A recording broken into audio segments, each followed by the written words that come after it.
So first, why I think fallen angels are not demons. Now, one theologian wrote this. He says, this notion is ubiquitous in popular Christian books and preaching. Like, it is the predominant view that demons are fallen angels are demons.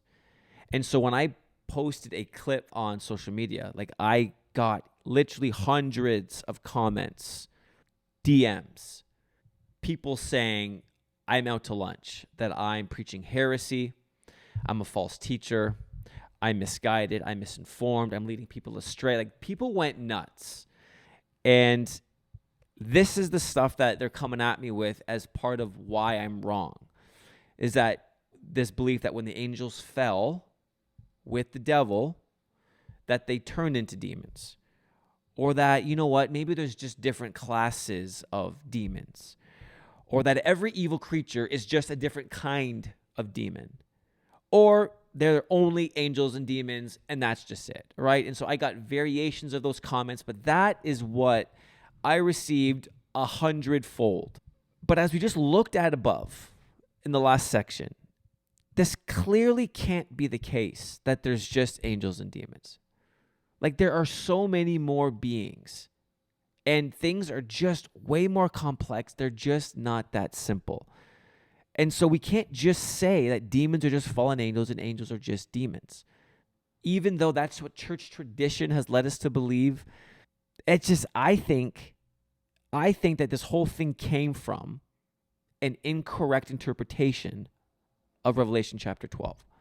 So I think this, and again, I could be wrong, but from my growing up in the church, from what I was taught growing up, and from what I've heard from hundreds and hundreds of other believers, this is where I think it all began. This false idea, this false idea that, in my opinion, where fallen angels and demons just kind of merge together and to become one. And it's Revelation chapter 12. And so I'm just going to quickly read the first 10 verses here. All right?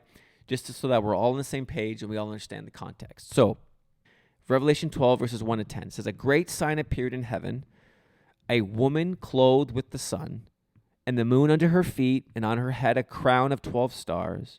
And she was pregnant, and she cried out, being in labor and in pain to give birth. Then another sign appeared in heaven, and behold, a great red dragon having 7 heads and 10 horns.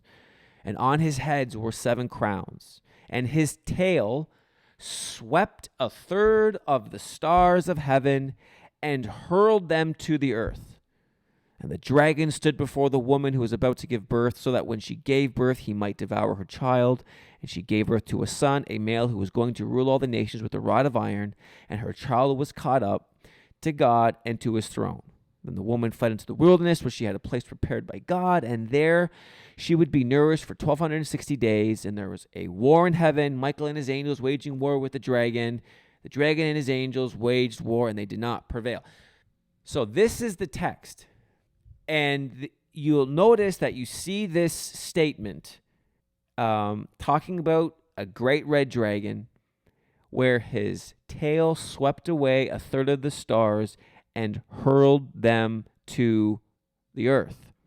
Now, when you drop down to verse 13, you'll also see this. It says, when the dragon saw that he'd been thrown down to earth, he pursued the woman. So you have this red dragon being thrown down to earth, and along with him were a third of the stars, which we also learned are divine beings.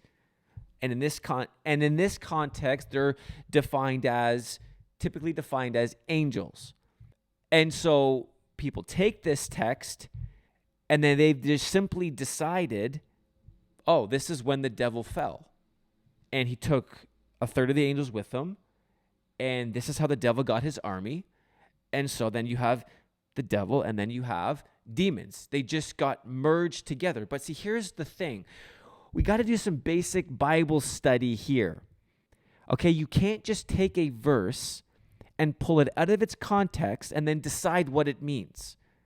Because when you actually understand the context here, and I'm going to get into this deeper in just a minute, but the context here is not describing a great rebellion and a great fall when the devil rebelled and was thrown out of heaven with a third of the angels. The context of Revelation chapter 12 is the birth of the Messiah. It's the birth of Jesus. And so, was there a war described here? Yes.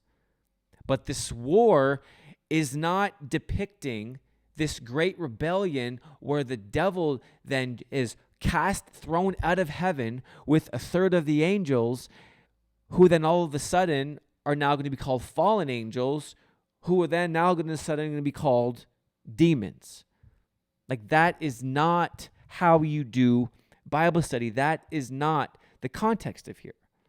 And so in the last episode, I already talked about the origin of demons, right? The disembodied spirits of the Nephilim, of the giants. So there were no Nephilim giants in heaven. The fallen angels, the angels that fell with the devil, whenever this rebellion was, they were not the Nephilim. Fallen angels are not the Nephilim. The Nephilim is the offspring of them.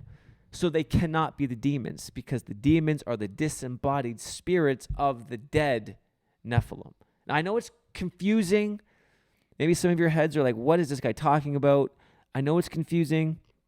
But one writer, he said this, one of my favorite biblical scholars, he said, nevertheless, demons are consistently cast as disembodied spirits of dead Nephilim and their giant clan descendants.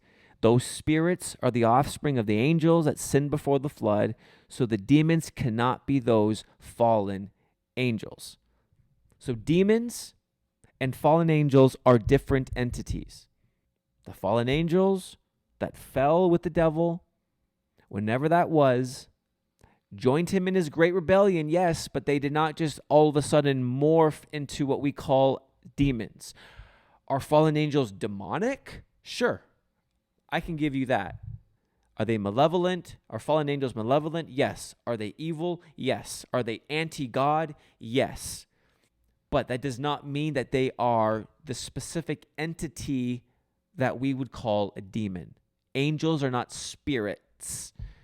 They're not unclean spirits. They don't possess. Why? Because they already have a body. This is why demons need to have host bodies, right? Because they're disembodied. They were at one point bodied in the Nephilim. They were the giants. They were at one point. They may have even be the disembodied spirits of those crazy mythological creatures, the satyrs, the centaurs, the minotaurs. When those spirits, if they're half divine, half animal, when those beings died, they could be the disembodied spirits of those too. But they're disembodied. They're not bodied. And that's my point.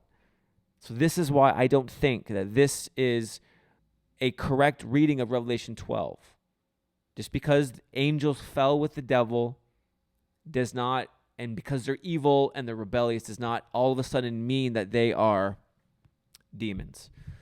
I'm not sure if I explained that correctly, but that's what I think. That's what I believe.